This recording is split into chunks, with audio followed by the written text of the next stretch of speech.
নিশ্চয়কৈ আইচেংফা প্ৰথম কথাটো হৈছে যে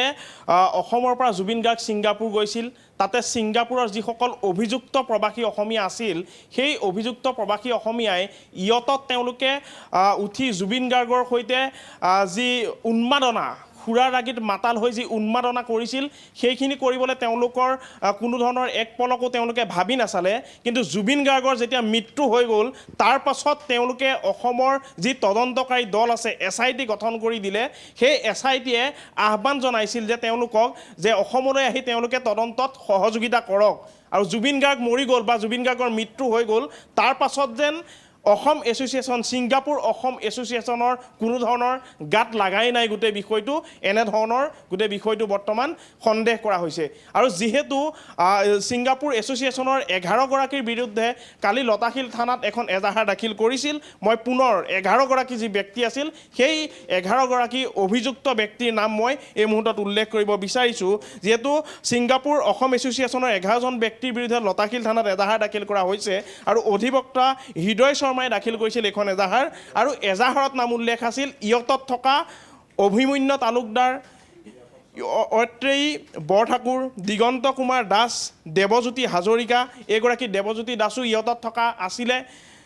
সুৰজিৎ গোস্বামী গোপা সেন অনিৰ্বাণ পেগু শ্ৰেষ্ঠা গোস্বামী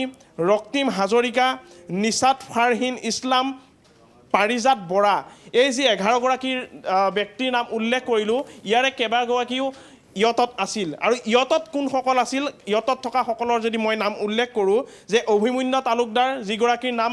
কালি যিখন থানাত লতাশিল থানাত দাখিল কৰা এজাহাৰত নাম আছিল সমান্তৰালকৈ দেৱজিৎ হাজৰিকা কালি দাখিল কৰা এজাহাৰতো নাম আছিল তন্ময় ফুকন আছিল ইয়তত ৰূপকমল কলিতা আছিল সিদ্ধাৰ্থ বৰা আছিল পৰীক্ষিত শৰ্মা আছিল সুদীপ চেটাৰ্জী আছিল ৱাজিদ আহমেদ আছিল গতিকে এই যিসকল ইয়তত আছিল বিশেষকৈ ইয়তত থকা সকলৰ দায়িত্ব আৰু দায়বদ্ধতা আছিল নে নাই যে এগৰাকী অসমীয়া যিগৰাকী অসমীয়া একমাত্ৰ অসমৰ এগৰাকী কণ্ঠশিল্পী নাছিল যি আছিল আদৰ্শ অসমৰ যি আছিল অসমৰ হাৰ্টথ্ৰব যি আছিল অসমৰ প্ৰতিগৰাকী জনতাৰ বাবে আৱেগ জুবিন গাৰ্গ আৰু সেইগৰাকী জুবিন গাৰ্গৰ যি ছিংগাপুৰত সাগৰত মৃত্যু হৈ গ'ল তাৰ পাছত কোনো ধৰণৰ যেন দায়িত্ববোধ নাই এইসকল ছিংগাপুৰ অসম এছ'চিয়েশ্যনৰ ব্যক্তিৰ এইসকল ব্যক্তিৰ 8গৰাকীৰ নাম যিহেতু মই উল্লেখ কৰিলোঁ ইয়তত থকা 8গৰাকী এই 8গৰাকীৰ ভিতৰত 6 তাৰিখে তাৰিখ দিয়া হৈছিল আজি 5 তাৰিখ কাইলৈ আহি কাইলৈৰ ভিতৰত তেওঁলোকক উপস্থিত হোৱাৰ নিৰ্দেশনা বা তেওঁলোকক কৈছিল CIDৰ পৰা কিন্তু তাৰ পাছতো তেওঁলোকৰ যেন কোনো ধৰণৰ কাণসাৰ নাই তেওঁলোকৰ যে কোনো দায়িত্ব নাই অসমৰ জুবিন গাৰ্গ বা জুবিন গাৰ্গ মৰি গ'ল কাৰ কি আচলতে আহে যায় এনেধৰণৰ কথাবিলাক হৈছে নেকি যে এইসকল প্ৰবাসী অসমীয়াৰ দায়িত্ব নাছিল নেকি জুবিন গাৰ্গৰ মৃত্যুৰ পিছত গোটেই তদন্ত প্ৰক্ৰিয়াটোত সহযোগিতা কৰাৰ CIDয়ে গোটেই তদন্তখিনি চলাই আছে যিখন অনুষ্ঠান তাতে আয়োজন কৰিছিল north east festival Shyam Kanu মহন্তক তদন্তৰ আওতাত আছে 14 দিনৰ জিম্মাত লৈ CIDয়ে তেওঁলোকৰ ওপৰত তদন্ত আগবঢ়াই লৈ গৈছে জেৰা চলাই আছে সিদ্ধাৰ্থ শৰ্মা যিগৰাকী জুবিন গাৰ্গৰ মেনেজাৰ তেওঁক জেৰা চলাই থকা হৈছে 14 দিনৰ জিম্মাত লৈছে সমান্তৰালকৈ যিগৰাকী জুবিন গাৰ্গৰ সতীৰ্থ আছিল বাদ্যযন্ত্ৰী আছিল তেওঁ আৰু এগৰাকী যি সহযোগী কণ্ঠশিল্পী তেওঁ